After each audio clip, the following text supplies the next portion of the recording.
นะพวกบัดที่นี่นะพวกวันนี้เชิงบทพรของเพิ่นมาในบทพรเนาะมอต้นนะพวกมาในบทพรลำตังไว้พี่น้องจะติดบ่เนาะสิติดบ่เนาะติดแล้วเรียนตามใช่ไหมติดแล้วขนาดเพลงเลยยังติด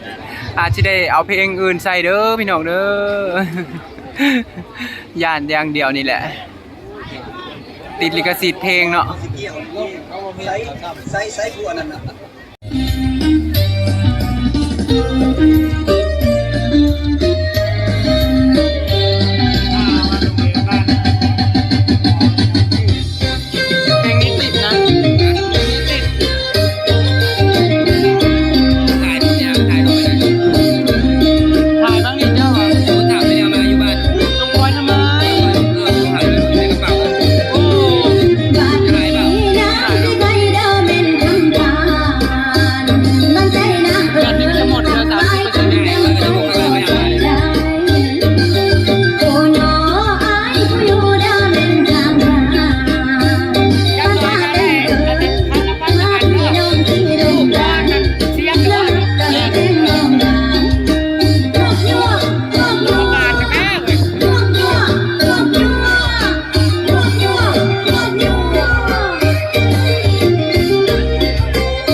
เสียงตบมือสวยๆนะพี่น้องโอ้ขอบใจน้ำลายนะสำหรับครูฝึกนะน้องๆนักเรียนเอาให้ที่ได้มาแสดงอยู่ในงานบุญของบ้านนาโนผือเรา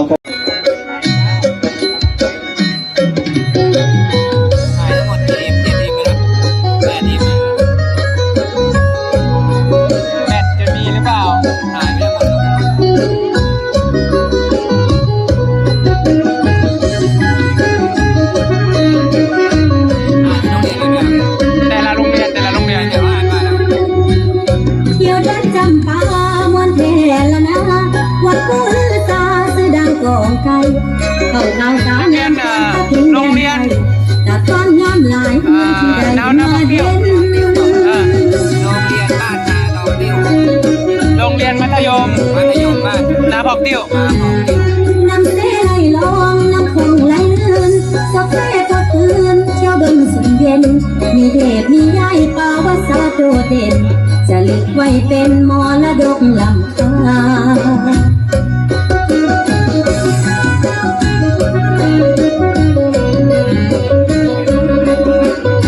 สีพันดอนวันนี้มีแสงสีงามตาภูเขาป่าพวงภาษาทั่วลาวจะเปปักสองดังมองอานามทุกคนพอพามีสาระหนาคู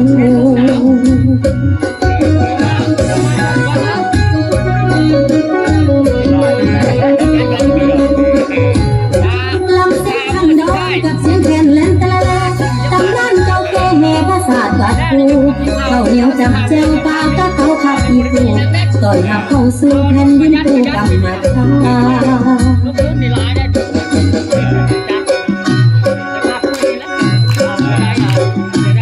ตายกับเป็นซอยอยู่ตายกับเป็นซอยอยู่ซอย เล่า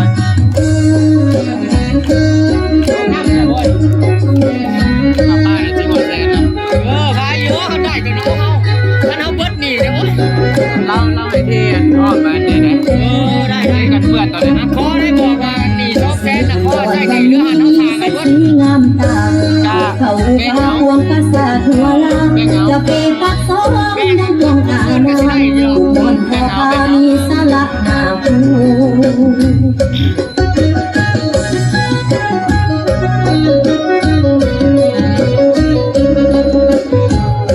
ลำเสียงหันดอนกับเสียงแคนเล่นตะละตำนานเก่าแก่แห่ภาษากัดปูเขาเหนียวจับแจวปากก็เขาขับอีกูต่อยหักเข้าสู่แผ่นดินปูกำมัดทา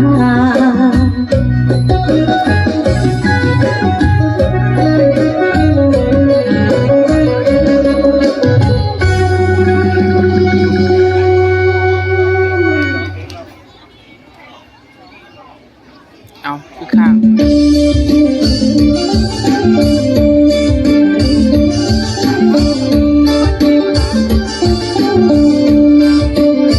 ร้องเพลงเหรอน้อยหน่อไปสองท่อนต่อไปสองท่อนนะ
ขอเสียงตบมือสวดๆด้วยนะพี่น้อง